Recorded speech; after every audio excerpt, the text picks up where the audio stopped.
So hello everyone, is me, Demetra, and I am sitting here with Donovan, the recovering Democrat Sadiq, also known as the Black Yul Brenner. And it is our podcast. I want to say right at the top that we are not live, but we'll be back live later to talk about politics. Of course, we were not here Sunday because the Super Bowl was taking place, and we figured most people would want to watch that. I know Donovan did. So it's like, you know what? We could take a Sunday off every once in a while. I will tell you, I personally enjoyed that, right? I did work earlier that day, and then I took the rest of the day off. Um, but also say that the Demetra Case Show is to promote Black love, knowledge, and understanding of all things that go on in the Black community to make us an even better people, with the emphasis on even, because we are great people, but we can always strive to do better. So today we got a couple of topics we're going to talk about. We're going to talk about Usher and Alicia, the scandal, I guess, that has the internet talking.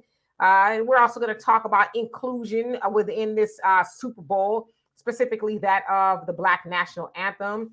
And then we're going to move along to Shannon Sharpe and Mike Epps. They seem to have some sort of an internet beef. We're going to unpack that. And then something else has arisen, I should say. Of course, you guys know that Monique sat down with Shannon Sharpe, like Cat Williams did, and they had a long conversation about a whole host of things. One of the things that came out of the interview was the estranged relationship that she has with her oldest son, Shalon Jackson. Well, Shalon has taken to the internet to give his side, and so we're going to unpack that as well. Also, before I give it to Donovan, I just guys want to remind you that tomorrow, which is Wednesday, we kind of are rebranding the show. Usually it's Wealth Wednesdays with Walter, but Walter's a little busy. He may join us every once in a while, as I think it would be interesting to get his point of view. But we are going to change it because you guys have asked me repeatedly, I would say for years, to start some sort of a show in regard to relationship. Now, I always joke about what's behind the booty. Well, of course, I really couldn't call it that for YouTube and Facebook's sake. So I wanted to kind of give it something a little bit more palatable. So I decided, along with my daughter actually made this flyer, so thanks to her, with love, Demetra Kaye. And I like that title because we're going to talk about all things relationships. If you want to come on here and say, hey, I'm available, I'm single and looking, these are my attributes, and I'm looking for someone like this. Somebody might see you and reach out to you. I want you to leave your contact information, not mine. They might reach out to you and say that they're interested. You might have a scenario that you want us to help you unpack, regardless of what it is. And you might want to send in an email anonymously and say, hey, this is my situation. Please don't mention my name, but I would love for y'all to discuss it. We're going to do that as well. In addition to, I said, a whole host of other things. So I am looking forward to this. Again, y'all asked for it repeatedly, so I'm giving it to you. We're going to see how it goes. Hopefully it goes well. If not, we'll switch to something else. But I think this is a very important subject that we should tackle, especially within Black America, because we need to start having these good, wholesome conversations more often. So please stay tuned for that. Same time Wednesday at 5 p.m. It's going to be a good one. Donovan. Hey, you guys, welcome to the podcast. Good to see you guys back. Super Bowl is over. We are winding down. Man, isn't this year going by super, super fast? It is already the middle of February. And of course, Black History is the shortest month of the year, but that's another story. Do us a favor. We got a banner scrolling at the very bottom there. If you guys want to contribute, you guys know what to do. That is how you can do it. You give 100% of your contribution to the content creator. Also, do not forget to download the African Diaspora News Channel app. You can find that on Google Play and also the App Store. To do that, you can get great information in regards to what's going on in the African diaspora, which is very, very important, because what happens in the African diaspora abroad also affects us here. Don't think that it doesn't. So a lot of stuff to get into, Demetra Kaye. I'm looking forward to it. Ready to give you my opinion. Got you. All right. So we're gonna start with that of Alicia Keys and Usher. Now, as you guys may or may not know, the Super Bowl took place this past Sunday, and it was the 49ers and the Chiefs. They went head to head, and eventually the Chiefs bested that of the 49ers. And of course, y'all know that a lot of people call it the Taylor Bowl because they just showed Taylor Swift, I think, every 5 seconds in her booth, if you will, and all of that. But during the halftime show, it was the much anticipated Usher Raymond, which I absolutely love. I had the pleasure of seeing him last year at his Las Vegas residency, and he specifically said to me, "I see you." Okay, and my daughter had the pleasure of him speaking to her as well, and my sister, because they bought seats on the stage And I had one that was, right front and center. So anyway, we love Yeah, Usher. Kit, did El DeBarge know about this? Not yet, not yet. Shh. But so needless to say, we really love Usher. My sister was at a Super Bowl party and she said I had to leave. It was too loud and they was not gonna get in the way of me watching and listening to Usher. So she left. Anyway, during this Super Bowl halftime show, of course, Usher, he took off his shirt. And I just want to say, if they ever do make a movie about Marvin Gaye, they need to get Usher to play it. All I kept seeing was Marvin Gaye, but he ripped off his shirt. And Usher's like 45 years old, so he looks really good, right? Also sounds like he got married right after that as well to his girlfriend, who they have 2 children with. So I guess big ups to him. But nevertheless, during the Super Bowl, a halftime show, he brought out the beautiful and just awesome Alicia Keys. And of course, they have a song together, My Boo, which was a chart topper, if you will. And during that performance, I want to find this photo here. During that performance, this is kind of what happened during their performance. Here it go. Let's see. All right. So during their performance, My Boo, it's the name of the song, okay? She first comes out and she's sitting at a piano and there's this big giant red her husband said it was a dress that she was enclosed in, and then it reveals her. And she's singing, I also want to dress this. Alicia Keys seemed to have hit a half a bad note when she started singing, and everybody's going, oh, she can't sing, or she hit a bad note. I'm like, shut the F up, honestly, because I am a singer, okay? Whether y'all know it or not, I'm a singer. And Alicia Keys is as a prodigy. Alicia Keys has actually been around since she was like 2 or 3, right? Prodigy, learning to play the piano and all that other stuff. So she's just all that, and she made one mistake, and all the internet goes running rampant. But she picked it up right after that. But to talk about she can't sing and she hit a bad note, she's not perfect, right? Nobody's perfect, and do we really want them to be? But nevertheless, Alicia Keys wears no makeup, flawless skin, and then look at her body, no BBL and all that. So all the things we could talk about Alicia Keys, we're talking about her hitting a bad note, okay, whatever. But nevertheless, get back to this. So as you see there, Usher's got this look on his face as he is hugged up with Alicia Keys. Now, if you also saw their video, My Boo, they kind of do the same thing. It's, I don't know, maybe 15 years ago, maybe 20. I don't know at this point that song came out. They kind of did the same thing. I don't know if she was with Swiss Beats, who was her husband at the time, or who he was with. But nevertheless, this was during the Super Bowl performance. Hey, a lot of people felt a certain type of way about it. He shouldn't have been doing that. It's too close. It's too personal. He's ruining relationships, because you guys know that Keke Palmer and her child's father, Darius Jackson, they are no longer together. And it sounds like Usher was at the help demise their relationship, although it sounds like they have some other underlying issues. But she went to his residency and, showed him her backside. And he got on the internet and said, "Your mom." And they all went downhill from there. So a lot of people are feeling a certain type of way about this, but I should say that her husband, Swiss Beats, took to the internet and he put the picture up himself. It says, "This is what y'all talking about?" He says, basically, I don't have a problem with it. Y'all negating this big, giant, beautiful dress, that was in the background, and their iconic performance, and y'all talking about this. And he was like, big ups to both of them. He wasn't bothered, but I guess other people were bothered. And so, Donovan, what do you think about this whole display and the internet going wild? Is it me, Demetra, Kaye, or is it maybe something I'm on? Maybe it's something I'm smoking. Maybe it's something I'm drinking. Are these people not in the entertainment business? Are they not being paid to be entertained? I think they are. And like you said, this was not much different than the video, and they're kind of bringing back when these performers come onto these things for concerts and stuff, they kind of re-perform what you might have seen in a video to give you that good memory or something to think about, whatever, right? Because like right now, if you've never seen, especially for the younger people, if you've never seen the My Boo video and you saw this performance, you're going to go on YouTube and you're going to go look up the video, and you're going to see particularly a similar type performance, even though it was shorter in the Super Bowl. So I don't see what the big deal is, because these people are entertainers. Alicia Keys' husband is a producer named Swiss Beats. Now, I've got a lot of his music or things that he produced, but a lot of it, I'm not going to down the brother, but I'm saying he's a known producer for a long time. He has a few hits here and there. Great. They're all in the entertainment business. Their job is to entertain. And that's what they did. He has, if the husband has no problem with this because he's in the entertainment business, we shouldn't have a problem with it. Now, me as a non-entertaining person, if that was my wife doing that, I would have an issue with it because I'm not an entertainer and neither is my wife. But she is, and I agree with you. She's a prodigy, and you don't expect. We're humans, so sometimes maybe she had a cough, or maybe something happened with her voice. It's so sad how we're so critical on each other, and we expect this perfection. If everybody was perfect, this world we would be in a whole lot better place. Unfortunately, that's not the case. They're going to gaffe. I mean, there are performers that sometimes.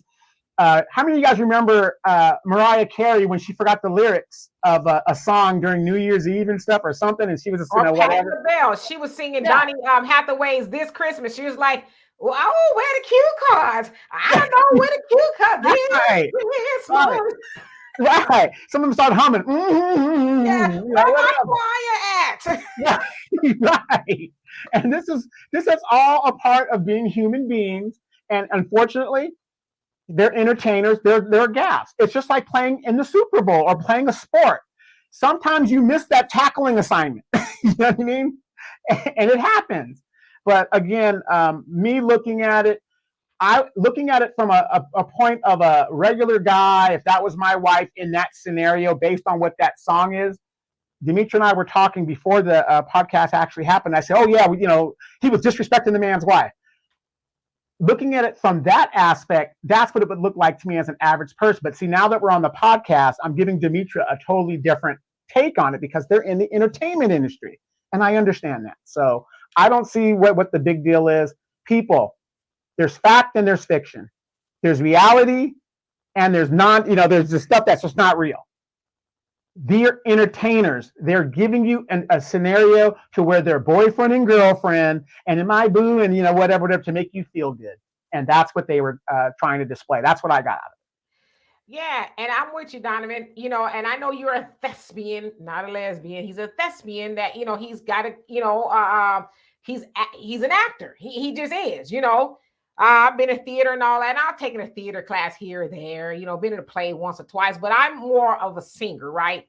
I am, I've sang my whole life in all choirs. I lettered in choir in high school and, got the Mozart award as the best alto in junior high. And I've been in choirs in college and in church. And so I am a trained singer, if you will. And a dancer as well. Believe it or not, I'm a trained dancer. So I say all that to say, when I saw this performance, never once did I think, oh, that's inappropriate. Oh my God. Didn't even cross my mind until I got on the internet the next day and I saw all of this, hoopla, as my mom would say, people saying, oh, it was inappropriate. Usher always ruining relationships, this, that, and the other, and he should, blah, blah, blah. Then when I saw her husband, I was like, well, if her husband didn't have a problem with it, end the story. Now, to your point, too, they're entertainers. And anybody who's familiar with the My Boo video, they do the similar stuff. And in fact, she was doing it to him, in the video. So when I hear this buzz about it's inappropriate, it's like it's in the eye of the beholder. That ain't your woman. That ain't your man. Usher's now wife went off and married him after that performance. So clearly she didn't have a problem with it. Swiss Beats is telling y'all that's what y'all focused on. I don't have a problem with it. So to me, end of story. But do you get mad when you're watching your favorite show and they're rolling around in the bed, acting like they're doing it, and they might be married? You know what I mean? Do you get mad at that? They're acting. They probably have wives and husbands that they go home to, but when they're at work, because that's essentially what they are up here on the stage, they're working.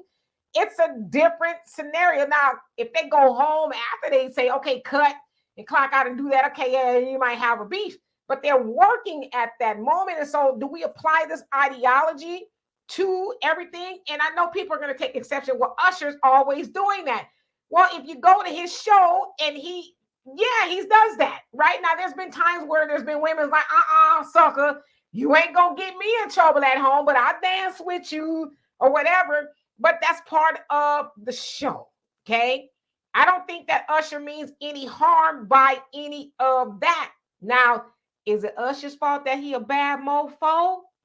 Nah, he just a bad mofo. And if your woman is weak in the knees for Usher, it ain't on him, it's on her. And if you, I'm gonna say this, and I'm gonna give it to you because I'm probably gonna get in trouble. I think it's insecure of you as a man or a woman. If your man or woman go to a concert and they, get a little kiss or something from the entertainer or whatever, and then you go home and you give them grief about it, I think you insecure person. Donovan, it reminds me of the Five Heartbeats, which we both love the death when Leon's character, what's it? Not Duck, that's the brother. I can't remember right now, but he's singing to the girl, and she no. It was Eddie Kane. He was singing, and and the man gets up and leaves. Do tell, So I don't know. Well, usually it's something like that. If your woman gets all hyped up at a Usher concert and you're sitting at home or whatever waiting, you're most likely going to be getting the VIP treatment in the bedroom because she's so hyped up in regards to that. Right. But Swiss Beats was also involved in a relationship with a very, very talented singer named Mashonda. Her name was Mashonda, and they have that going on.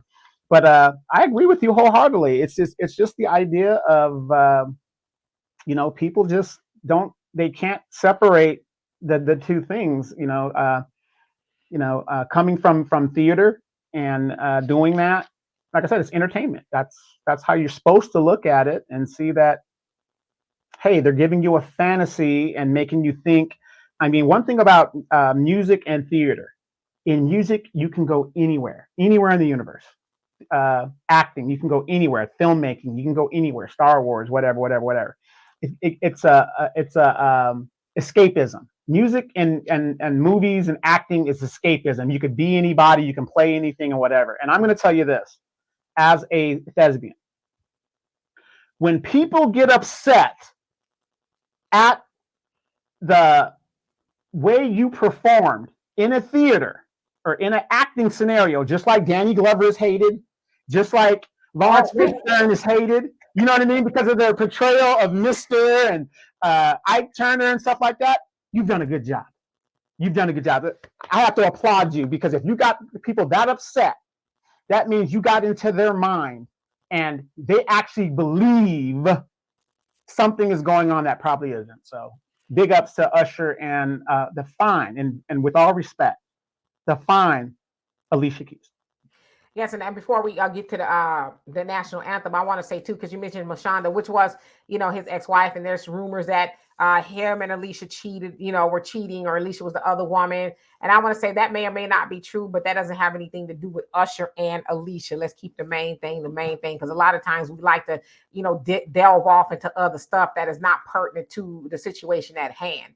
All right, so Donovan, they also, and I missed that part of it because I actually went, walking at the park. I was like, I ain't really interested like that. I want to see Usher. But I missed the national anthem and all that. I understand Reba McEntire. Who sang the national anthem, the Black national anthem?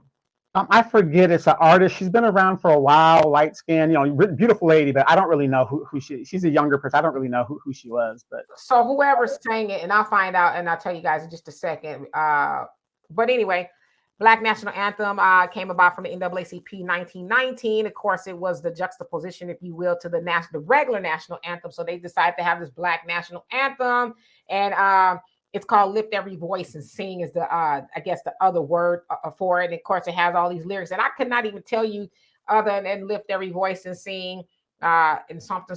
I honestly, real quick, Andra Day was her name. Oh, okay, Andra Day. I like her.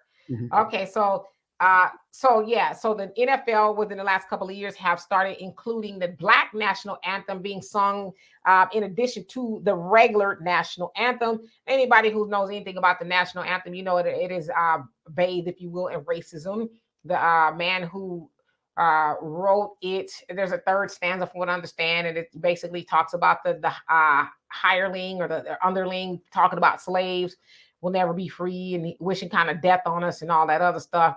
So it's not a good song for anybody to sing, I don't think. But again, the national anthem, the Black national anthem, raised a lot of eyebrows. A lot of people said it's woke culture and it doesn't need to be saying, and it's inclusion at its worst, and blah blah blah. And so Donovan, what do you say about that? Well, again, I'm not. Let me say this, and I know people want me to be political, but I'm just going to be straight up. If you ask the average Black person what the Black national anthem is, they couldn't tell you. They really couldn't tell you, unless you're a civil rights person or somebody older that is of that ilk. They could probably tell you a little bit more so than thing. But then, in the modern age, most people cannot tell you the Black national anthem, and most people cannot sing it. Okay. And for me, and I'm just going to say for me, this inclusion and diversity type stuff, people go to football games and sporting events and things of that for escapism. They want to get away from all this identity politics and all this other stuff. So I know somebody's watching me right now saying, well, then you should do away with the United States national anthem. No, we shouldn't do away with the United States national anthem, because traditionally it has always been in NFL sports. It's always been there. You go back 20 years. Let's go back 20 years when the Dallas Cowboys was a dynasty. Were they singing the Black national anthem? No. Let's go back 60 years. Were they singing the Black national anthem at football games? No. Let's go back 100 years. Were they doing it? No. People want to go and enjoy escapism without all of this inclusion and identity politics. This is what turns people off. So like right now, the NBA is at an all-time low in viewership. Number one, because of LeBron James, who's a don't even get me started on LeBron James. I'm from California, and all the money that we're paying you in the 6 years you've been here, you've only won bubble championship. Ain't good enough, bruh. Ain't good enough. So you've got it's at an all-time low because of all of this wokeness that has been put in to these games.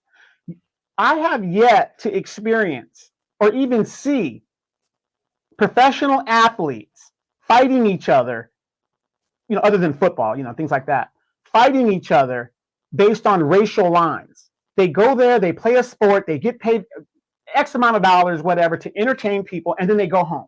Nobody wants to deal with the messaging. Nobody wants to deal with that. The WNBA, the messaging. Oh, we should be paid as much as everybody. Nobody wants to deal with that. It takes away from the game. It really does, because people go there to enjoy themselves, whatever. The WNBA is one of the biggest problems in the WNBA, in my opinion, is the fact that it's a lesbian league. Nobody wants to bring their kids and expose their kids to this league that seems to be dominated in regards to alternative lifestyle agenda. No, and that's why nobody goes there. Even women don't support it. And like I said, and that's another story for another day. But my issue is the Black national anthem has no place, because it didn't start there. It wasn't there. To bring it in 100 years later, it's too late. It's too late. It has nothing to do with tradition. It causes more problems than it fixes. It's different if the Super Bowl theme was based on Black history or something like that. That wasn't the case in this mantra. So that's my take on it. To me, I didn't, tune in to see that to see that stuff. I didn't tune in to see it. So I looked up some of the lyrics because I have heard them. I just can't, recite them. And I will be honest with you, I'm bad with lyrics. But this particular part of the Black national anthem, it says, we have come over a way with tears has been watered. We have come treading our path through the blood of the slaughtered. Out from the gloomy past till now we stand at last, where the white gleam of our bright star is cast. Okay. Now, the third stanza of the regular national anthem says, no refuge could save the hireling and slave from the terror of flight or the gloom of the grave, and the star-spangled banner in triumph doth wave, or the land of the free, home of the brave. So if you ask me, I don't give a damn about neither one of those songs because one, the national anthem, black national anthem is "Woe Is Me," it's doom and gloom and all that. And we know if it came out of the NAACP in 1919, there was a lot of white people probably had their pen or whatever, their input to that song. And the part that I really kind of take exception to, where the white gleam of our bright star is cast, why everything got to be white in order for us, to find some sort of happiness. That to me sounds like when you go to heaven, you're going to be washed white as snow. Just take all the nonsense now. So I don't give a damn about that song. Y'all know I don't give a damn about the national anthem. I will not sing it or none of that other stuff. Now, as far as being woke and inclusive, black people ain't got not nan control or power over the NFL. The NFL is almost 100% white owner, with the exception of the Jacksonville Jaguar owner. He's an Indian cat, right? Yeah, so Magic Johnson, he just got the Commanders. I mean, come on, how much does he own of that? I think about 60%. He owns 60% of the Commanders? Something like that. He's up there. He's up there. Well, okay, so one Negro got up in there with a little large percent, okay? Well, let's keep it a buck. He ain't calling no shots. Not like that, he's not. So when we say that, the NFL is being inclusive, that's white men predominantly calling the shots and saying, hey, let's put it in there. Now, you got to do a little, as they say in the nation, study history, put a little historical context in that. All that came about when they did what they did to Colin Kaepernick. You know what I'm saying? When he was white ball, black ball, however you want to say it. Y'all know the story behind Colin Kaepernick, when he took the knee to highlight the injustices that's going on with black people being murdered wholesale by the police. So, then they said, here, Negroes, we're going to bring in Jay-Z. He's going to be over the halftime show and all that. And Jay-Z says, we're past kneeling. It's like, Negro, you never kneeled in the first place, but whatever. They brought him in. Then they, brought in the black national anthem. And then for to understand at the end of the end zone, it says end racism or something. Now, they're telling everybody else to end racism, but there's the most racism in the NFL. You got 70% black players. All white owners and black players get treated like, as Farrakhan said, highly paid slaves. So we talking about, we're sick of inclusiveness. Don't be mad at black people. Be mad at them white owners that decided to do that. But you know what? It's cheaper for them to let Andre Day get up there and sing the black national anthem than to actually do right by the black players who will say, hey, hello, we're bringing awareness to everything else. What about, because it's mostly black men in the NFL. One of them, and some of them have been profiled by police officers and worse, right? And so they don't care about that, but it's easy to throw black people a bone. And they got to also remember, during the Kaepernick protest, a lot of black people abstained from watching the NFL. They stopped buying NFL merch and all of that, which it did hurt them. It did. So then they said, okay, we got to turn the tables on it. Then you seen some of the owners taking a knee and all this other stuff. So don't be mad at black people because they sing the national anthem. Like I said, I don't give a damn about the black national anthem or the regular national anthem. And them singing it for me is what? As a black woman in America, they ain't going to put no extra food on my table. It's not going to give me reparations or stop the police from harming me or somebody I know. It's symbolism. So we going to be mad. Let's put the anger where the anger is due. And is that those white men at the top that own the NFL that's calling the shots. Well said. Well said. And again, I'm going to say this. If we want to do a black national anthem, and this is just me just thinking outside the box, then why aren't we separating ourselves, taking these super athletes and forming our own leagues?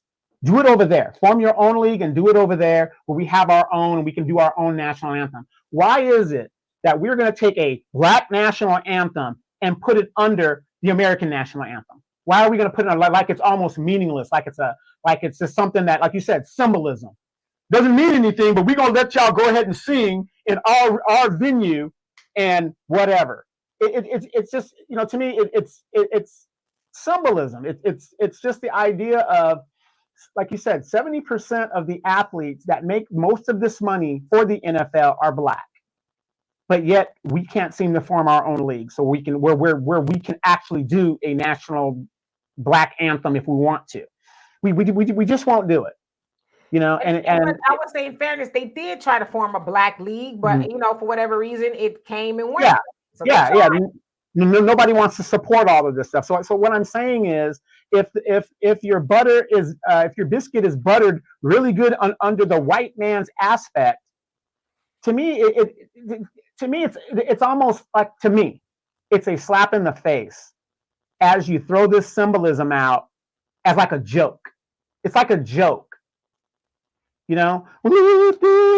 I mean, like you said, it's like begging and pleading and yearning that somebody else is going to do something for you or free you or have a benevolent thing. If you go to the NFL, even in the combines, what do they do to the black athletes or the athletes in general? They make them run and, you know, show their physique, how high they could jump, all this stuff that reminds me of what they would do to slaves on the auction block. Right. You know, turn left, turn right, bend down, spread them, blah, blah, blah. It's almost the same thing. Now, these guys are paid exorbitant amounts of money. Unfortunately, a lot of these contracts aren't guaranteed, even though they say they are guaranteed, because you saw what happened to your boy in Denver, married to Sierra, Russell Wilson. Oh, yeah. They benched his ass because he wouldn't change his contract. If these contracts are guaranteed, why would he need to change his contract? It's guaranteed. But you're going to try to make him do it. So if he don't do it, you're going to sit him down. You know, it's just sad. But like I said, I'm not in defense of the NFL or whatever. But with what's going on in Black America and the Democratic Party and how they treat us, and like you said, this comes out of the NAACP, and what these people don't do, they remain silent to what is going on in the Black diaspora. They are silent. They don't say anything, which means the Black national anthem doesn't mean anything. It has no teeth. It means nothing. It's symbolism. So you're just wasting our time. Yeah. So, you know, they put the Black national anthem under the regular national anthem because that's where they see Black people in America. They see us under everything. It's not a secret that we are a permanent underclass, if not, you know, getting ready to be that. So they don't see value on Black people. But the other thing is this, you know, as they teach in the nation, and Farrakhan, you know, teaches as well, or in the nation, same thing. That you got to love yourself. You got to respect yourself. If we as Black people, we don't really respect ourselves. And if we don't respect ourselves, nobody else is going to respect us. Respect means, you know what? I'm going to not watch this game, or I'm not going to go, or whatever the case is, until Black people are done right. But the other thing is, why should the Black viewer or supporter of the NFL is probably like, well, the players aren't going to do it. I think it should start with them first. Unfortunately, their paycheck is tied to that. And they got these lifestyles that they probably can't really afford. They can't miss a paycheck either, even though they're making a lot of money. They probably got these big giant mortgages and cars and all kind of stuff they got to pay for. If they miss a check, then they gonna lose all that because they're not being economically responsible either. So when you talk about Black national anthem being under that one, that's just because how they see Black people. And they also know, unfortunately, we as Black people, we take in everything they give us and say, well, at least they did, you know, whatever the case is. Like you said, I've been obviously I've known about the Black national anthem for a long time. I've been in a lot of places where it's sang and all that other stuff, and I pretend like I know it. I start off with lift every voice and sing, and I'm like, you know, just move my lips because that's what you're taught if you don't know the lyrics. If you know, lip sync like you do. But I've read the lyrics before, and now that I reread them, it's like, yeah, that's why I don't like the song. It sounds like doom and gloom or whatever the case is. But yeah, as they say too, accept your own and be yourself. You would think that we would go off and get our own leagues and this, that, and the other. Ice Cube, big ups to him. You know, he's got the big 3 or whatever it is. So he's doing a good job at that. Black people are the talent. We always have been and always will be. And the minute that we realize that, then I think we'll get a little bit more progress. But that's a long ways off. And real quickly before we transition, there used to be a great league, the Negro Baseball League, right? Satchel Paige, all kinds of greats that came out of there. Jackie Robinson, and Jackie Robinson wasn't even the best. He wasn't even the best. But he was the first. He was the first to go into the white league, right? But in the black league, he wasn't. Let me just say it, an average player, in my opinion. Looking at his stats, he was average because there's a lot of great black athletes. Now notice that when Black people integrated into the white league, the Black league ceased to exist. Doesn't exist anymore, right? Now you don't even have Black players in general in Major League Baseball. In general, People say, what about so-and-so Clemente? And what about so-and-so Pedro Gregret?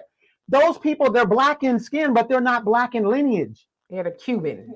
Yeah, Or they're Dominican and all these Yeah. other stuff. So, it's, Sammy Sosa, he's Dominican. You know what I mean? Nah, he white. Yeah, he's white now. But do you see the pattern here? Integration destroys black identity. It just does. They wipe out the community. Oh, I'm living in a white community and this or that. We have no community, whatever. It's the same thing. If you look at sports, it relegates our actual lives in normal people's lives. When you integrate, you water down and milk toast your own community till eventually you do not exist anymore. And if you look at what's going on in our politics and what's going on in the United States today, as they bring in these illegal people to whatever, they're wiping us out and watering us down to where we will be nothing. Absolutely. So let's go on to our next topic of Mr. Shannon Sharpe and Mike Epps. This is I'm gonna see you, dog. I'm gonna pull up and see you, dog. Okay. So here, let me put this up so y'all can see who we're speaking of.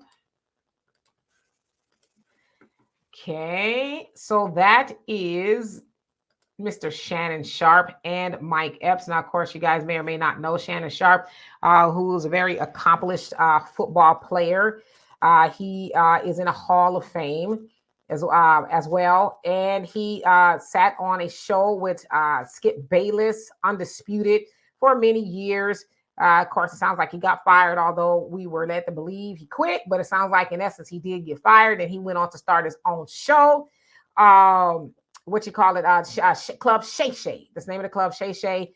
And I've always known about Club Shay Shay for various interviews, but he became more notable when he did the interview with Cat Williams. A lot more people discovered Club Shay Shay. At the time, he had 1.6 million viewers or subscribers rather. Than after the Cat Williams interview, I think he's at 3 million now. And the Cat Williams interview was last month, the beginning of January. So a lot of people learned about him. Of course, by now, you guys know that Cat Williams' interview is almost at 60 million views, if not already, which is a record, I think, even for YouTube standards, because he had a lot of great things to say. He talked about a lot of people who've done him wrong, and just life in general. It was an excellent interview.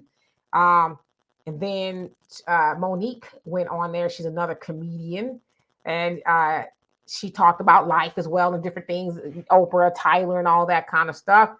And then Mike Epps, I guess he was doing a stand-up and somebody recorded him saying, and I wrote it down, I didn't want to show you guys the video, it's long.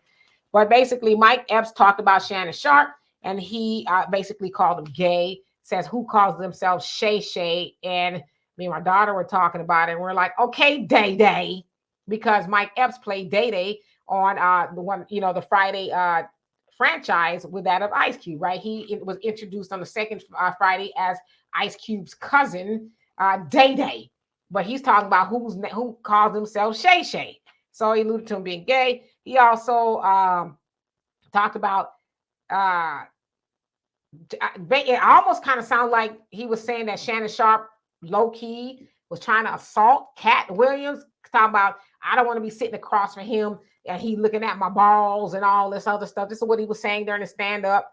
And then he also said during the stand-up that Shannon Sharpe asked him to be on the show, and he told him no. Okay. So then Shannon Sharpe took to his nightcap show with Ocho Cinco, and he was pretty mad about it. And he says, you could call me whatever you want. The gay stuff don't really bother me.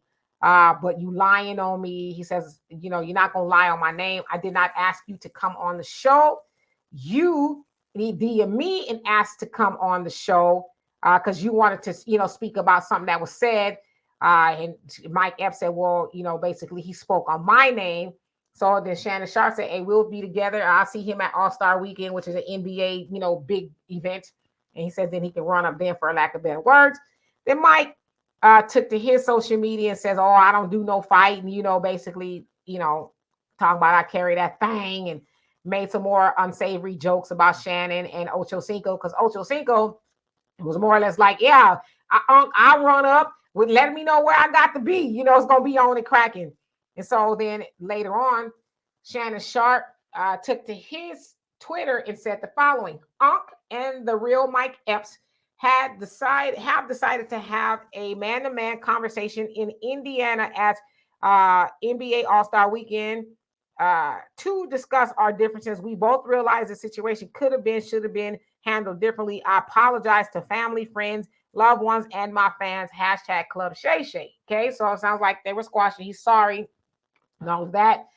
But then I guess Shannon Sharpe was upset because he said, I don't really look at the interviews once I tape them because I was there. I don't need to look back at them. So he said he watched the cat interview again, and he says, I didn't even speak bad about Mike Epps, so I don't know what he's talking about. He's lying on me. I didn't bring him up or speak bad about him at all. And so Shannon Sharpe went on to say, it's just jealousy. It's jealousy, it's hate, it's envy, and then he says, people calling me gay. He says, I'm not gay. He says, yes, my stylist was gay, but he's not with me anymore because I gave the job back to the person who had it before because they were hurt that I let him go, blah, blah, blah. This, that, and the other. He says, even that doesn't bother me, but lying on me does bother me. And so as I watch all of this unfold, I see a lot of Black people fighting in the internet streets, whether it's rappers, comedians now, it seems like, because a whole lot of people jumped into the mud with Monique or against Monique. After the interview, you had Michael Blackson said something about Monique. You had Judge Mathis said something about Monique. Of course, DL had a whole lot of stuff to say because Monique cleared him once again during the interview. So Donovan, what's your take on all of this? You got, these the elite Negroes fighting in the internet streets.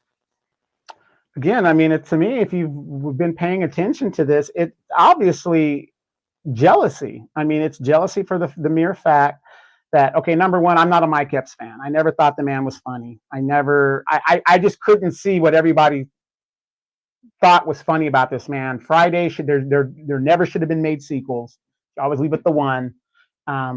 But, with a franchise, it is what it is. But Mike Epps, to me, it's like, dude, if you're going to be doing your stand-up is supposed to be based on fact. If you're going to call out certain people in regards to what happened. Now Mike Epps has been shown to be a liar. He was trying to get on the show because he sees where the winds are going when these comedians are actually going on this show, and it gets your name out there a little bit. And again, these people are in the entertainment business. They want to be high profile. You want to be seen. It helps your brand and all that other stuff. I get all that. But I think Mike Epps responded, and he's talking about, it's nice to talk tough. It's nice to talk tough. But I don't fight. I do other things, and I'm not going to say that on the show because of the algorithm. But Sterling Sharpe, the man was a tight end. So if those of you guys that don't, especially ladies that don't really know what a tight end is, what's his name? Kelsey of the Chiefs? You mean Sterling is his brother, Shannon. Yeah. I'm sorry, Shannon.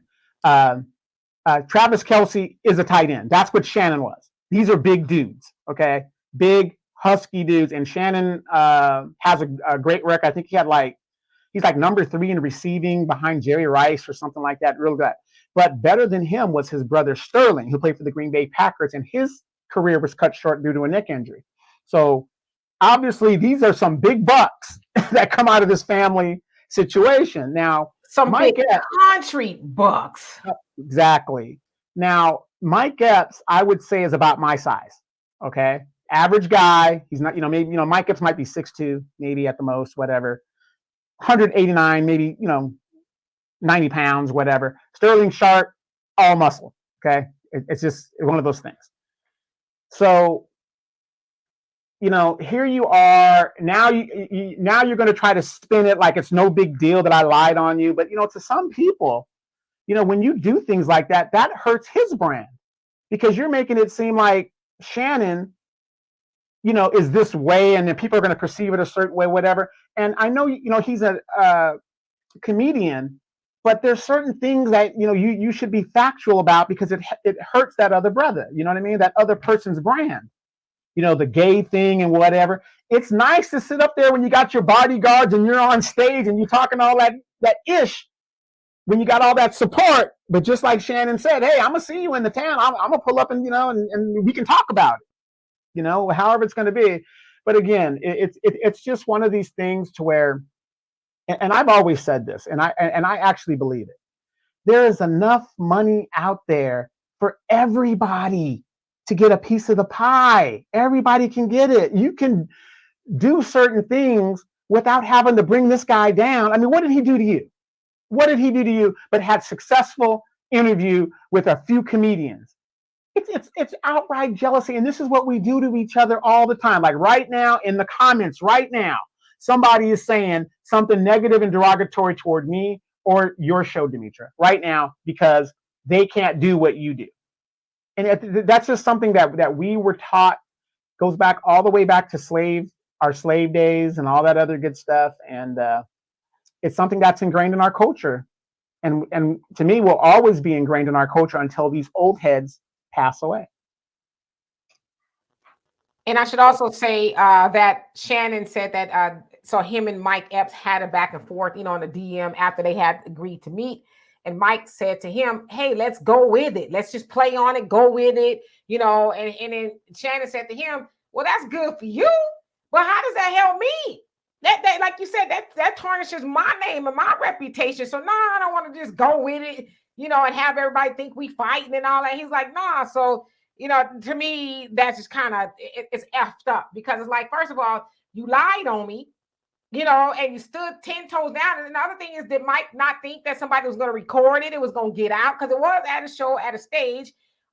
So you lied on me, said that I was trying to get you on the show, which was a lie. You asked me to come on the show, but I'm 100% in agreement with you and Shannon. It's jealousy and it's hate. My father says this a lot. Jealousy is a disease, okay? And when jealousy is, what it means by jealousy is a disease, and envy, right? It causes you to do things to people, to hate on them and to lie on them and to even Cain and Abel them, if y'all know what I mean, because it's unchecked emotions, and it comes out of me. Let's say I'm looking at Donovan and he's got it going on, and I just, why he got the this, that, Then I start to lie on him. Well, it ain't all what he's saying it is, this, that, the other. He's not really a good person.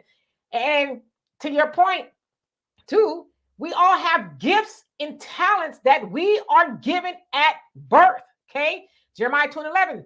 It says, I know, and I'm paraphrasing because I always mess it up, but I know the plans that I have for you, they are a future and a hope, right? So God is saying, I know the plans for you when you were in your mother's womb, before you came in here and you breathed your first breath of air. I knew what you were destined to do. Okay, so hey, y'all know I don't go to church, but I do know the Bible a little bit.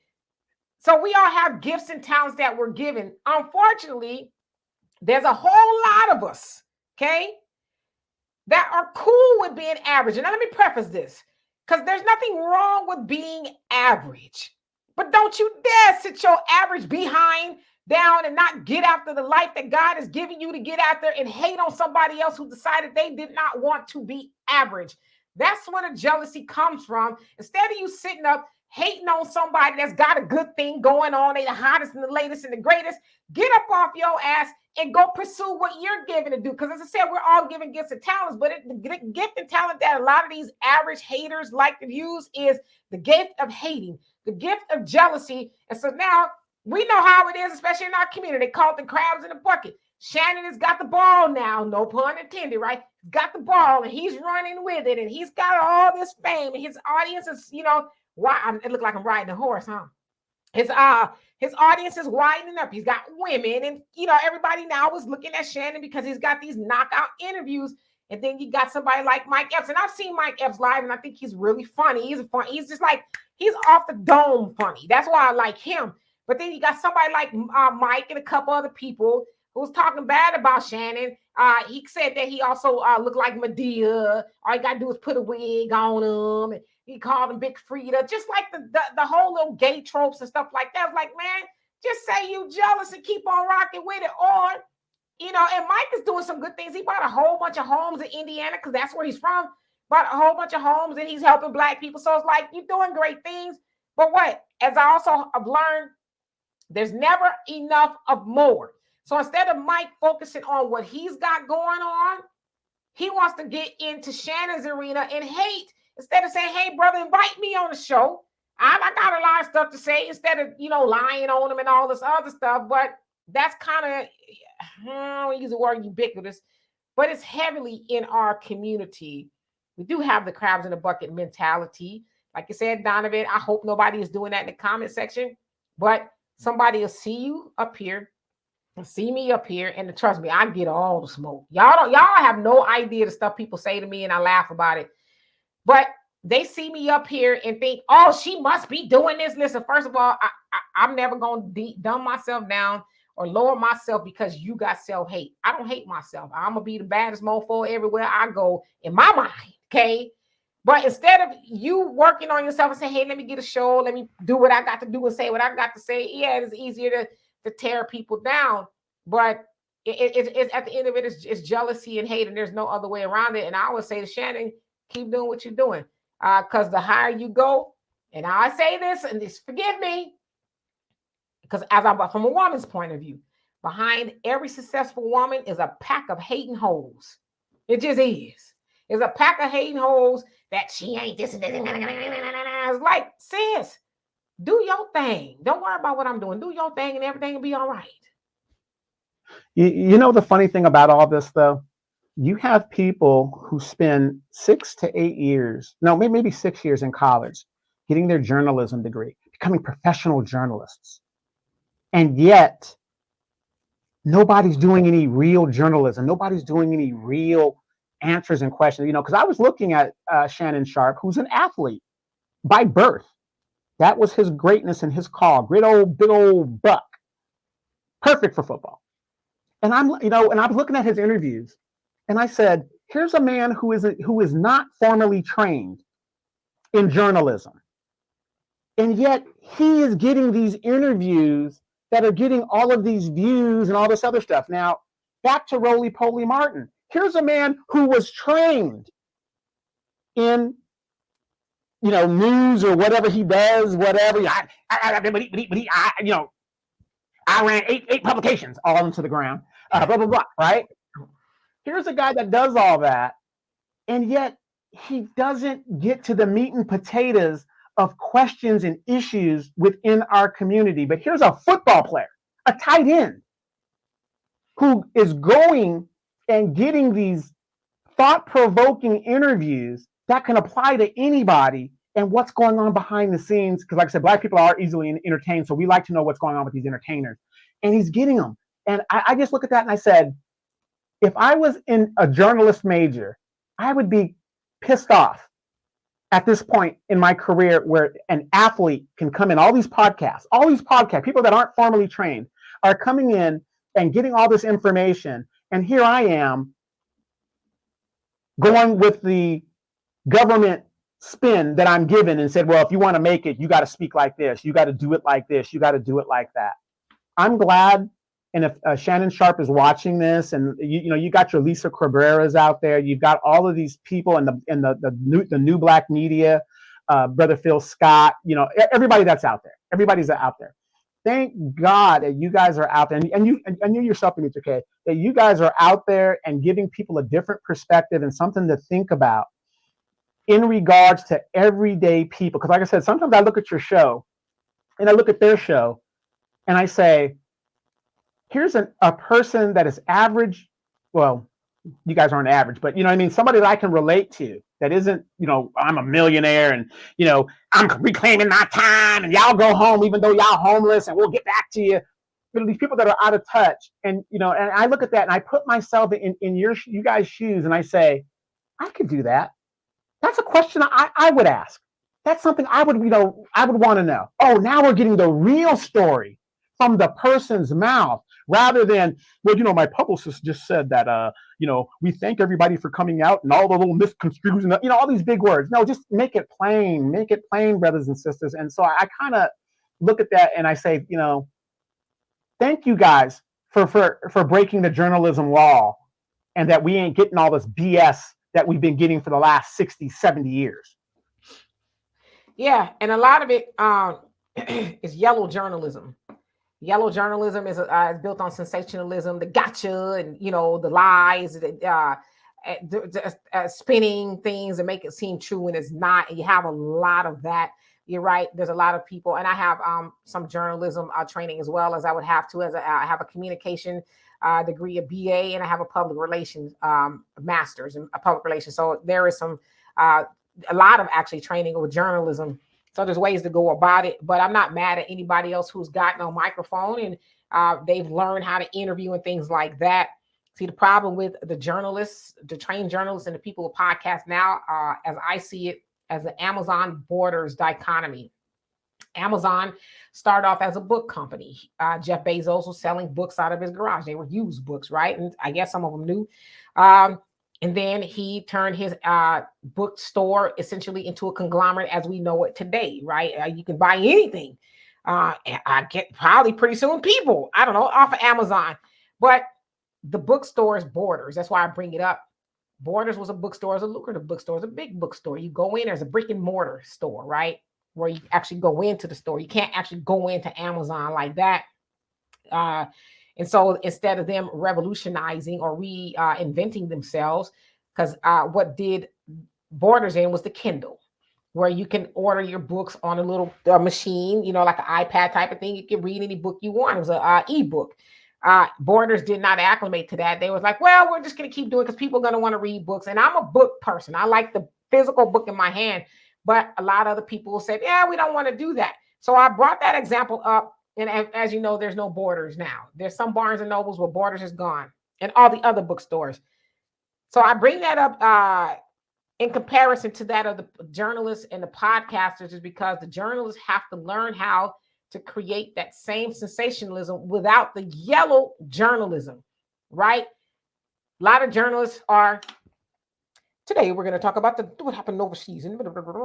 But people are listening to the podcast, I would imagine, because of personalities and a different spin on it and different things like that. And so Shannon, I would say from watching him, the model of his show is, hey, tell your story. Because if you look at Shannon's show, take a sip. Yeah, and right, that his alcohol, which is very good branding, the cognac, but he rarely even does any talking. The person sitting on the other side of the couch, they do all the talking. So that model works. And if you ask me, I think Shannon does need to work on his interview skills just a little bit, because if he doesn't have somebody who's able to carry the interview, then it drags along a little bit. But I'm not mad at him. So people who have been doing this, who are veterans, they need to figure out how to, as I say this, make it sexy. Make it sexy so that people want to watch you or whatever. Mike Epps can get him a podcast if he doesn't have one already, and he can do the same thing.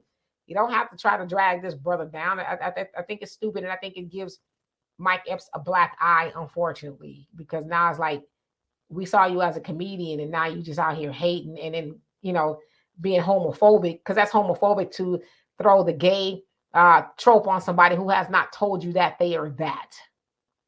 And it hurts his brand at the end of the day. It hurts his brand. At the end of the day, he's going to lose people that get turned off by that.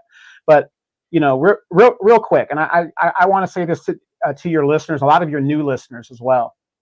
So I've been at least looking at your numbers and stuff, and I know you and Brother Phil Scott, you guys are doing really great in the new Black media. But I want to say this. In regards, yes, you do have a degree, and she does, because I was at the graduation, her master's degree in public relations. Yes, she does. I want to say this for those of you guys that don't know. Demetra was manifested by her mother that she was going to do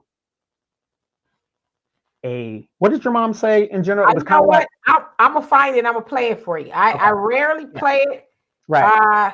But what I want to say about it is the fact that her mother saw the vision in her daughter. Now, I'm not saying because that's her daughter. She just saw that her daughter was going to do great things. Now, Demetra and I go back 30-something years, and I just want to say this. And by the way, I own all rights to Demetra Kaye. I own all rights because it was me that put her out there after there. But also, I saw a lot of things that that she was really, really well and really good at. And the last week or so, as I've been grieving about my dog and everything, I've been watching Demetra in the new Black media, and seeing her growth as she's growing in the media, and and seeing people that know her from all across the United States and even overseas and stuff like that. And I am just amazed at how what her mother manifested came true. So for those of you guys that don't know that, I'm gonna play this message for you. So this was from November 20th, 2013. I was here in Humble. At the time, my mom must have called me, and for whatever reason, I was busy, didn't answer the phone. And so let me know if y'all can hear this, but I'm gonna play it for you. Hey, I just called to see what was happening, and wondering if you're getting ready for your talk show, national TV, Miss Steve. Got a good premise for it, so who knows? All right, talk to you later. Bye. I'm on my way to Pico Rivero for the meeting, and starts at 11. I don't know if I'll make it, but I'm on my way. So if I don't answer, that's why I'll be for a bit. All right, bye. So that was my mother in 2013, and she left that on my, answering machine. Of course, you guys know my mom is no longer here. She passed away in 2016, but I keep that, because it's like, my mom, she saw that in me, and I was like, when I heard it, I was like, it's kind of weird. Because, I think, at that time I started to kind of make videos here and there and stuff like that. And so she said that to me. She's driving, Pico Rivera for a meeting or something. She decided to leave that. And so it's one of my most cherished voicemails. I'll never get rid of it. I keep saying I need to figure out a way to save it. God forbid something happens. And I haven't listened to it in a while because it gets me here like, it chokes me up. I don't feel choked up today, but just when you say that, I think about that. And so that's kind of why I try to be as responsible as possible. Because my mom, she was my biggest cheerleader, but she was also one of my biggest critics. And she would say stuff, I don't like that you said that. Or, you shouldn't say that. It's kind of dangerous for you, but she would always say too, regardless, I don't like everything that you say, you are very courageous. And she says a lot of people aren't courageous. A lot of people wouldn't do what you're doing. A lot of people would not be as fearless as you for a whole host of reasons. So she says, I applaud you for being very courageous. And so a lot of times when I think about, I don't want to do this no more, I think about her. I think about my father, who was also courageous. My mom, you often tell me, you're just like your father.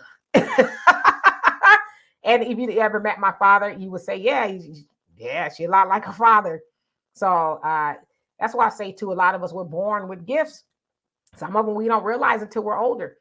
But it's your duty to figure out what those gifts are until you leave. Don't just sit on your hands, sit on your gifts, and on the sidelines crying and whining and complaining. The new sideline now is the comment section. You often hear me say people walking tall, talking tough in the comments, thumb thugging, right? In the comment section, it's like, why do that when you can just get out and log off? If it bothers you or whatever it is to see people succeed, log off and go work on yourself until you feel a little bit more confident and you come back and win. But I would say that I've throughout my life, I've had a lot of horrible things done and said to me simply because of, some of the gifts that I have. And I'm not apologetic about it, but I've had a lot of people do hurtful things to me just out of hate. And I've never really wanted to own that until a couple years back. Because a lot of times when you say, oh, they just jealous, some people be like, you get high on your own supply. And I'm not one of those people. But I think when that is your situation, you have to just say, hey, that's the situation. So that way you'll know how to deal with it because people do hurtful things to you just because you're doing what you're doing. So. absolutely. So are we? Did we get close to finishing on time? Yeah, but we got the other one. But we'll I don't think it's important in the larger scheme of things about Monique and her son. Well, come on, we got 5 minutes. Let's go ahead and do that. Well, let's give it 5 minutes. Okay, so anyway, y'all saw Monique. May you be happy you didn't see Monique on Club Shay Shay. And she talked about a lot of things, including the relationship with her son. And this is what she said in regards to her son. She says that basically they're estranged, right? They are estranged. They haven't seen each other in years, sounds like. So she says, now it's up to you. Wait, is that what she said? She goes, we're still very much separated. And it's one of those things where you have to pray to the universe and say, let time do the healing. And that's it. That's it. Let time do that healing. It may heal in time and it may not. And that's something that we as parents have to say, listen, I've done what I can do. Now it's up to you. That's like someone saying, Shannon, I want to apologize to you. Now it's up to you whether or not you accept it. But once I give it to you, I've done my part. All right. So her son took to his TikTok, the interview. I mean, the TikTok is like 9 minutes long. I won't show you that long. I'll show you, about a minute or so, and then I'll kind of fill it in as best I can. So let me stop this here, show y'all the video, and then we'll have a discussion about that. So it's up here. Where is it at? Here we go. I am Shalon. I am a stand-up comedian, Monique's oldest son. I guess I felt the need to make this video to just provide some context into this false narrative about her praying to the universe. I'm going to reconcile our relationship or whatever the hell it is. I wrote it all down so that way I don't go all over the place and get emotional or anything like that.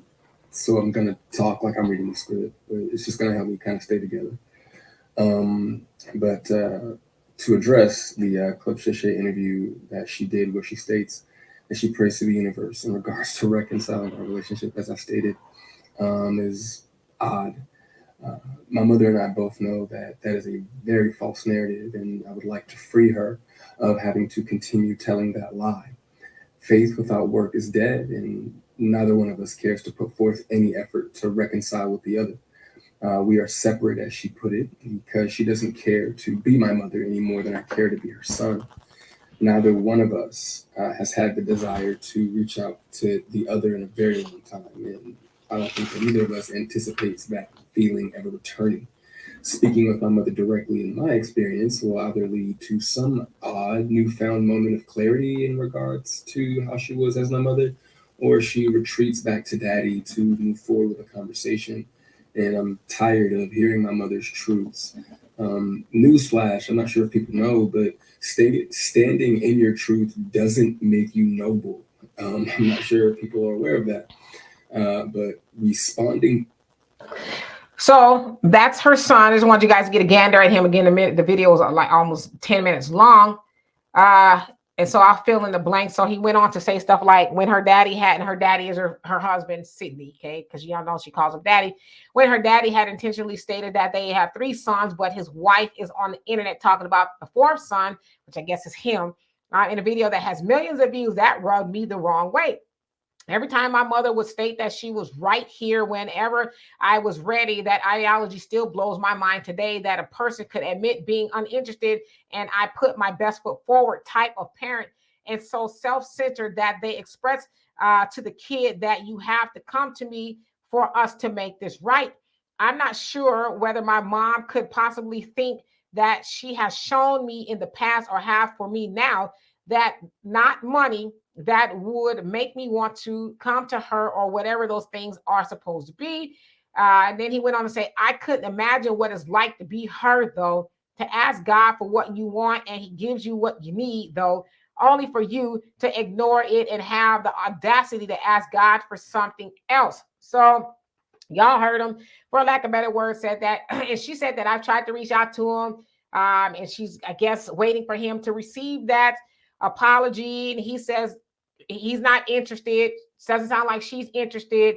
Sounds like he's a little bit slighted that Sydney acknowledges as 3 sons. So they have, I guess, 3 sons together. 2 of them are twins and then another son. But she acknowledges 4 with his him. And he's not interested.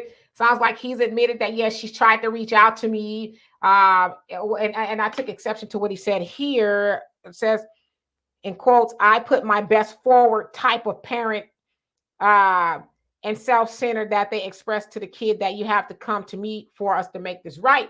Now, she's also said that she does fault herself because when she was, coming out and doing a comedian or show, she said, I did neglect my son.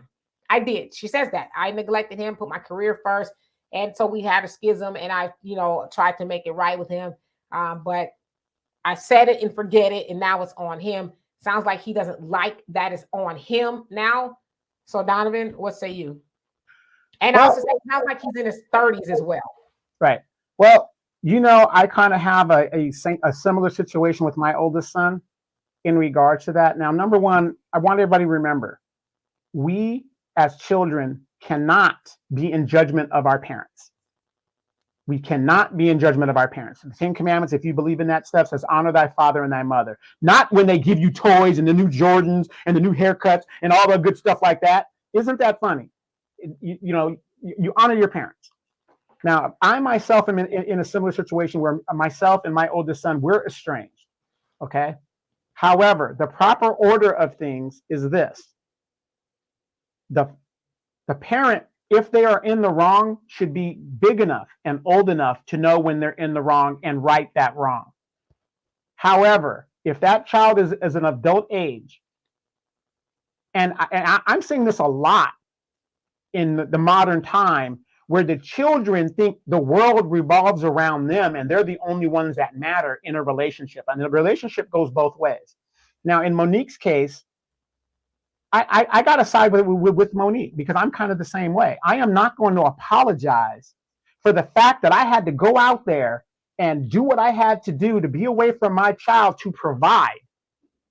When that child opens up that refrigerator, that's because daddy's out there making that money. When the clothes that's on your back is because daddy's out there sacrificing. When Monique is on that stage going into these seedy bars when she started out doing what she needed to do, notice he's not saying all the stuff that he was provided with in regard. You got a lot of kids out there whose parents are on drugs, whatever, living in the ghetto. They're in violent aspirations. They get their meals from school lunch programs. Notice he's not saying anything about that. And that is one of the biggest problems, especially in our community, where we have a generation of kids that think they're entitled and the world revolves around them. Is my parent perfect? No. She's not. Me and my mom get into it constantly in regard. My mother is a widow. So she had 2 sons by herself as a widowed mother trying to make it. I remember my mom working. My mom always worked a second job outside of Disney and being in the Army and whatever else she was doing. But looking at it now as a grown adult, not as a child, as a grown adult, I understand. I can't get those years back. So when I was telling my son, hey, we can't get those years back. It is what it is. All we could do is move forward. Now, for me and my son, I've told my sons, this is where I'm going to be. If you want to come and whatever, you're always welcome. And I'm very sure Monique, you can tell by her personality, she's a nurturing type woman. She is always going to be there in regards to her children if they need her. But after trying and, going out there, who wants to go out there and be rejected or think they've done something wrong when we can? It's easy to sit here and armchair quarterback what we should have done. But again, children, we should not be in judgment of our parents, regardless. It's easy for us to say, well, you should have been there. You didn't come to any of my games, whatever. Are you eating? Did you get the Jordans that you wanted? Did you get the things that you wanted? Were you in a safe environment? Did you have a roof over your head? Those are the big things that we have to ask. So, in this situation, I'm going to say this. I don't know the dynamics of Monique and her son's issues.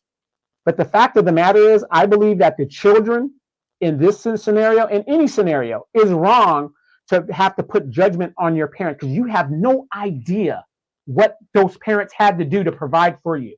For all we know, and Monique, I'm not saying this, and I don't mean to be disrespectful, we don't know if Monique was doing something strange for the change just to put food on the table. Right. And I was actually just sitting up here doing some math. So he was 18 when his younger brother, so he's got another biological brother, Mark, that's 32. So I guess they have the same dad, with Monique, and then the twins, Jonathan and David, they're 18 and they're by Sydney. So I would say that he was 18. It sounds like when the twins were born, but obviously it sounds like Sydney and Monique known each other for a long time, like when they were in college or whatever it was. Yeah, they were friends before they. Something like that. Yeah. So But from when I hear him say "daddy, daddy, daddy," him being assigned reference to that, it sounds like there's a little spite there for whatever reason, anger. Maybe he felt like she chose Sydney over him. I don't know. I'm kind of getting those vibes. I want to say something though. My daughter, made a good point. My daughter's Gen Z, and he is Gen Z, and she says, "I think our generation was raised like that." you know, Moms out there getting after it, and we weren't parented like we were parented, right? Like you said, our parents were a little bit more hands-on and this, that, and the other. Then our generation had our children and maybe weren't as hands-on. I guess that wasn't my situation, but I get where she's saying. So she was just, giving that context and say, yeah, I think you're kind of right about that. But I agree with you, Donovan. You know, and I always tell this to people: the hardest job you'll ever have is to be a parent, because you are shaping and molding and teaching another human being. Hopefully, they'll turn out to be a good human being. They'll love you, but you're gonna make mistakes as a parent. We just are. All of our children can say, "Well, I remember one time when you do." You might not have thought it was a big deal, but they'll never forget it, right? So we're not perfect. We make mistakes. And I don't know, kind of when I was listening to him, I'm like, did somebody put him up to this? I know he said he was reading and it's going to look like that, but it just kind of seems weird because it's like, and he did say, people are saying, why are you coming out after all this time? He was like, well, I guess it's time for me to speak my truth type of, thing, which I kind of find it odd, but he didn't say exactly what was done to him that Monique didn't already address. Yes, I neglected him. I had to go chase this career, I had to put food on the table. And I just did that. And it wasn't right that I did him. She said that. It was wrong that I did that. But she put it out there. Hey, I'm sorry. And to your point, Donovan, as a parent, if I try to reconcile with you and you're basically saying, no, I'm good. But then you're saying, he's saying she put her best foot forward type of parent. What she did. So what do you want her to do? What is it? Because this is what I like to ask people, especially, and I don't do people wrong. I try not to. But if I did, what can I do to fix it? Now, if you don't give me what I can do to fix it, and he said it's not about money, okay, it's not about that, then what can I do? Now, if there's nothing, and you're not interested in fixing a relationship, so then why are you even speaking on it? Why? That's why I kind of feel like maybe somebody put him up to it, because if you're saying out of your mouth, yeah, she's reached out to me, but I'm not interested, if she doesn't seem to be interested or whatever the case is, and I think, like I said, Donovan, I think from Monique's point of view, I put it out there. You're not interested. I'm not going to keep chasing you. I'm not going to, you're a grown man. You're 30. He's 34. You're 34. Maybe he's got children of his own. I don't know. You're 34. I put it out there. I've done all I can do. I can't make you want a relationship with me. But as I said, it sounds like there's a little bit of water under the bridge with Sydney, because he kept saying her daddy, her daddy, her daddy, which I'm like, okay, well, what are you getting at there? But the other question is, does Monique owe him anything at this point in the game? Absolutely not. No.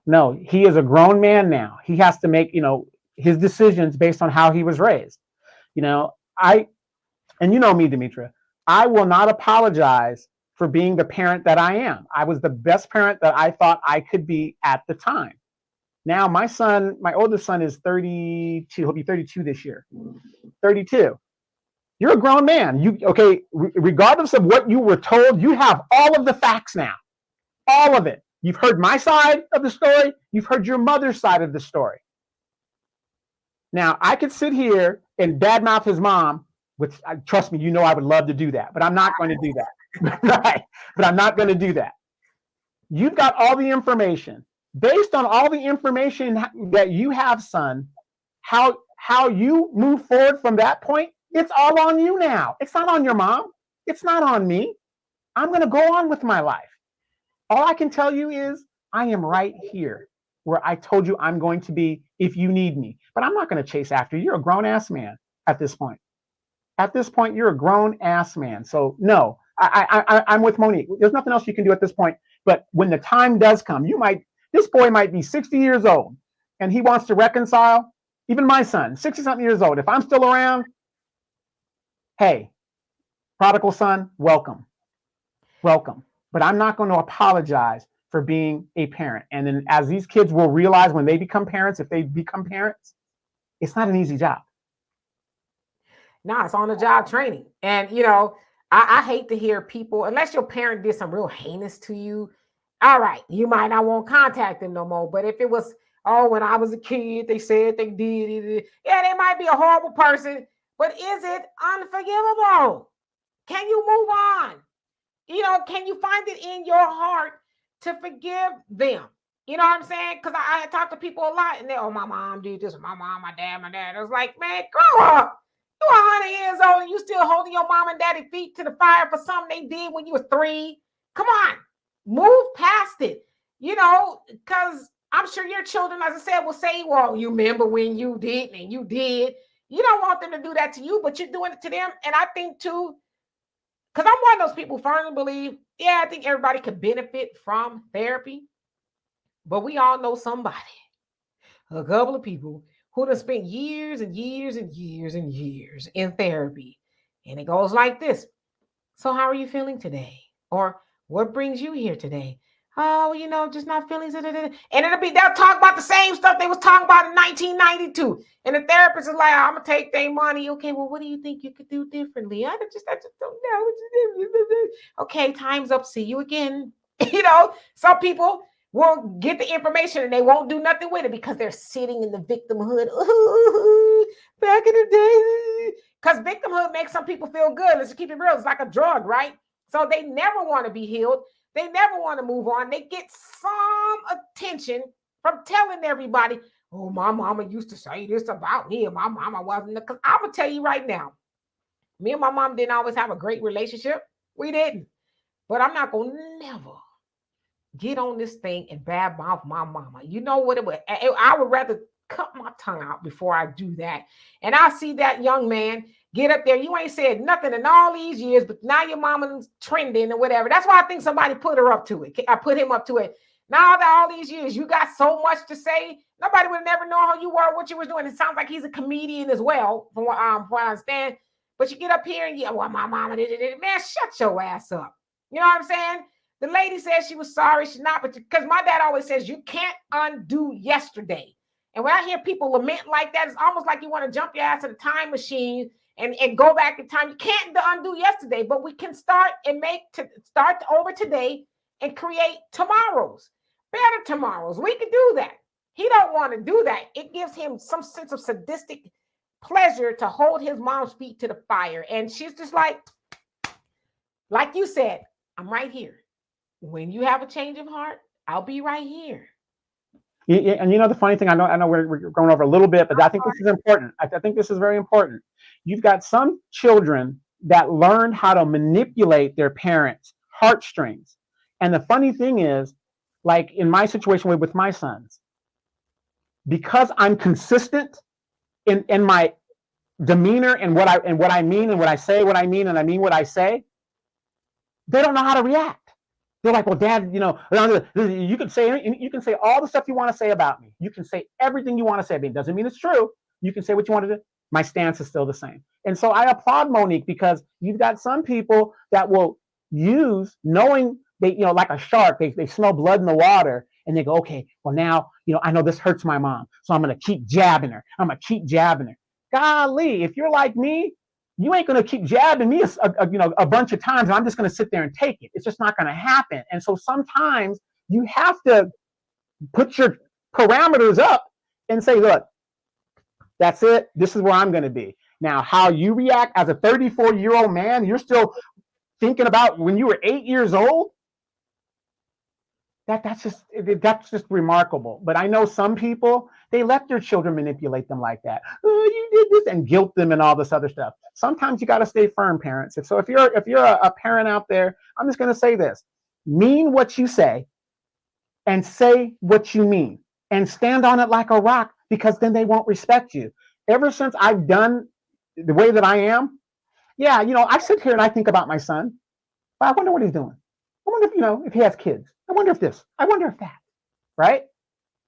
But I'm not going to let that hurt me in my heart, because then my health starts failing. You're worried. You're the guilt. This.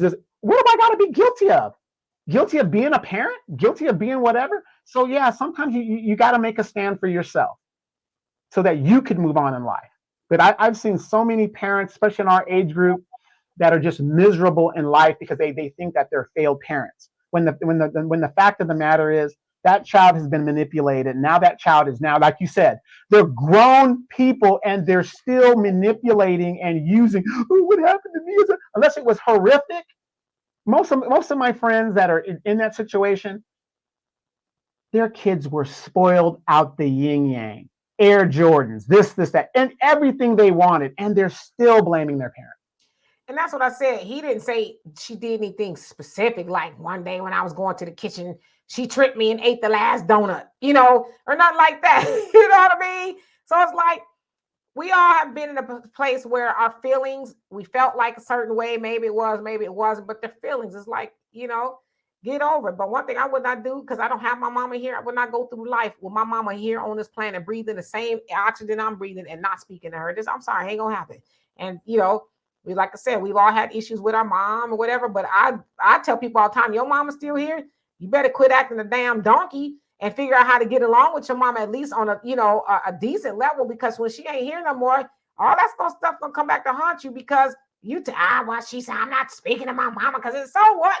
And you, as I've been taught, cannot get your mama and daddy right. It's out of order. You can't check them. I don't care if you are 99 and they are 120. It is out of order for you as a child to think that you can check your parent. Can you call them to the carpet? Hey, Dad, I don't like what you said that you did or whatever, and let them think about it. Yeah, but as far as make them, and if you don't do this, that, and the ultimatums, man, you better get your understanding rearranged, because it's a curse to be wayward to your parents. Like I said, I'm sensing if they were a horrible person, did something very devious okay, I ain't talking about that kind of stuff. I'm talking about misunderstandings in life, and you feel a certain type of way. Well, until you A, B, C, D, E, F, G, H, I, J, K, L, M, N, no P, all the way to Z, then we can't. Then, like I said, you're doing it to yourself, and it's ignorant. Educate yourself. Understand that people aren't perfect, and they shouldn't be. Okay, it shouldn't be. And a lot of times it be these highfalutin. Let me shut up because I'm getting in trouble. But yeah, if your mom and daddy still walking this planet Earth and y'all have some issues, figure out a way to bridge the gap, because life is too short, and that regret is woo. I'm glad I don't have that regret, but I know people who do, and it goes with them to the grave. So anyway, we're gonna get out of here. We'll be back today at about 5-ish. We're going to talk politics. I got to see what's trending. There's a lot of things trending as far as politics, but we're going to get into it. Donovan? Yes, in regards to politics, there is a poll out that says overwhelmingly people believe Joe Biden after that interview that he had in the White House press conference, whatever.